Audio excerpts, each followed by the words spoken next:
Hello and welcome back, and that's right, today I want to talk about an 8TB SSD. Now on the face of it, an 8TB SSD isn't actually that much to get excited about. It's not the first time we've seen it.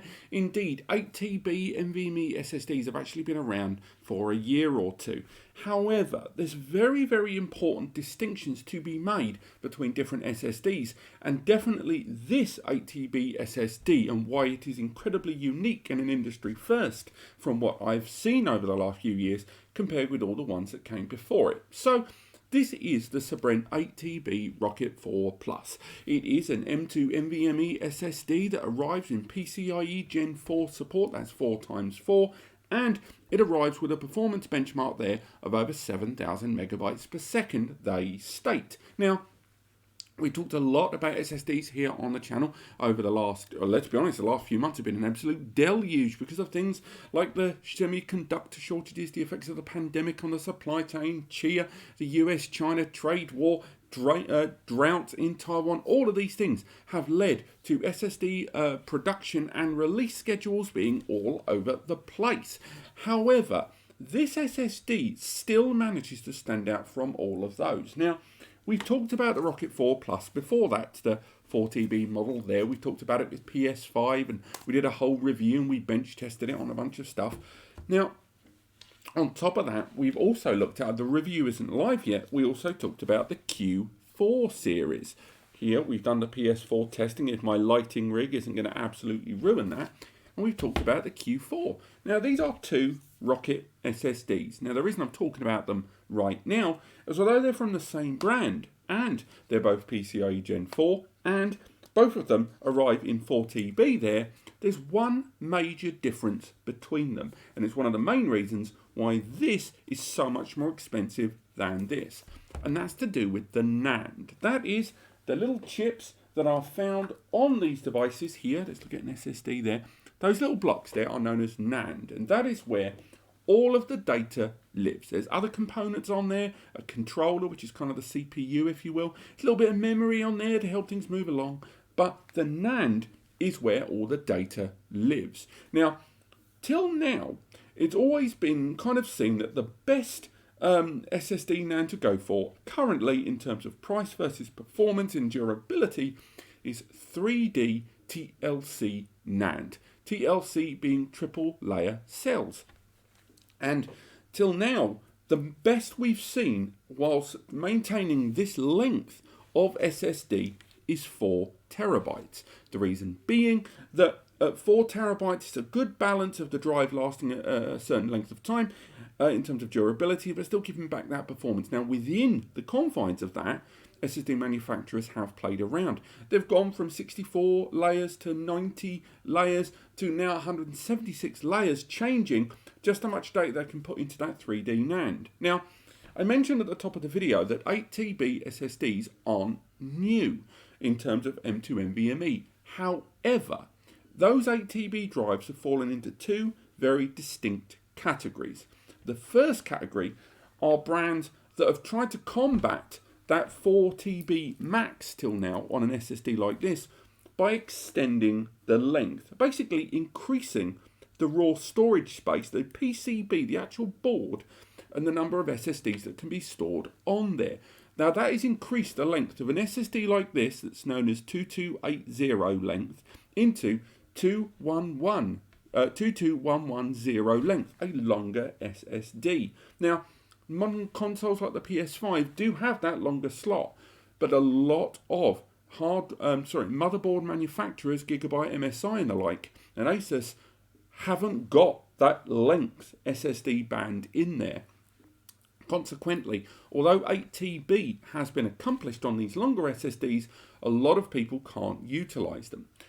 Now, the other way that the 8TB limit got reached till now has been with the utilization of a lower quality NAND. Now, that is taking advantage of QLC NAND, quad layer cells. Now, Sabrent aren't the only brand to do that. Samsung did it with some of their series. They call it the Q series. Indeed, any brand that seemingly produces QLC NAND because they know it has lower performance, it has lower durability, lower IOPS, and is just effectively a more cost-effective solution that prioritizes storage over anything else.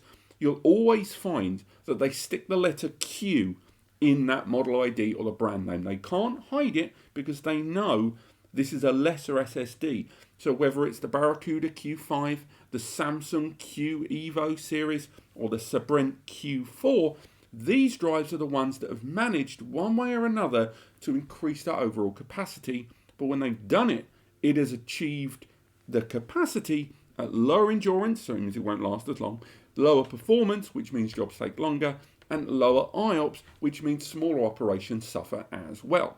Which is why an 8TB version of the Sabrent SB-RKT4 Plus is such a big deal. First and foremost, it is arriving in 2280 length. That's right, they haven't exceeded the length. They've maintained 8 terabytes while still maintaining 2280 length. Secondly, they are using 3D TLC Nand, 96 layer indeed, which means it is the same as this SSD, taking advantage of the market preferred SSD NAND, and does it in the same way this has. So the result is, that is why the Sabrent 8TB NVMe SSD is such a big deal. They're the first, from what I can see on the market right now, to have produced a physical sample. They've produced images as well, and testing is coming very soon, of an 8TB 2280 3D TLC NAND PCIe Gen 4 Phison E18 equipped SSD.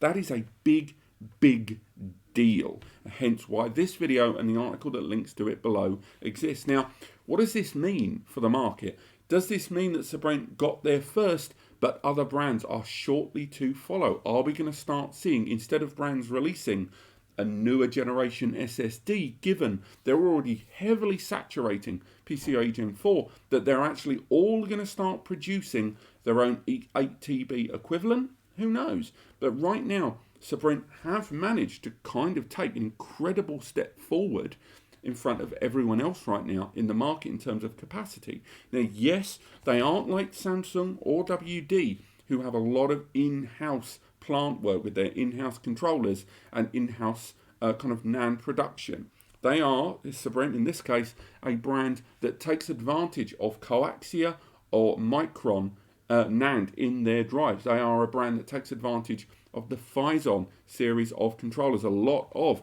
the hardware research and development has come from third parties, which they've comprised into their own drive. That lovely little metal heatsink panel there on the top, which is obviously not as good as a real heatsink, of course. But nonetheless, it's still impressive that they've brought this together before anyone else.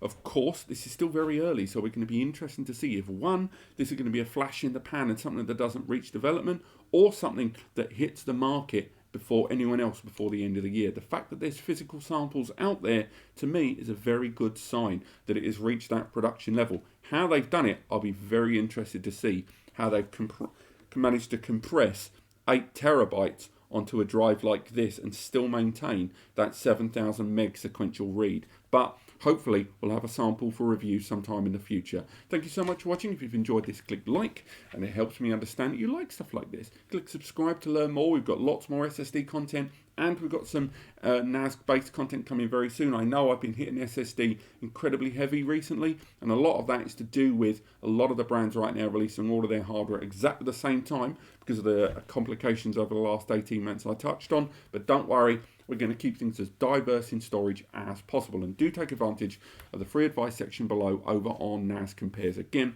it's manned by me, Eddie the Web Guy. It is a completely free service, and we encourage you to take advantage of it if you want to get the right data storage solution for you. We don't do anything with your email. There's donate buttons if you want to use them, but you can ignore them if you like. And it might take us an extra day or so to answer your inquiries, as we are two human beings, but we answer everyone. Thank you so much for watching. I'll see you next time.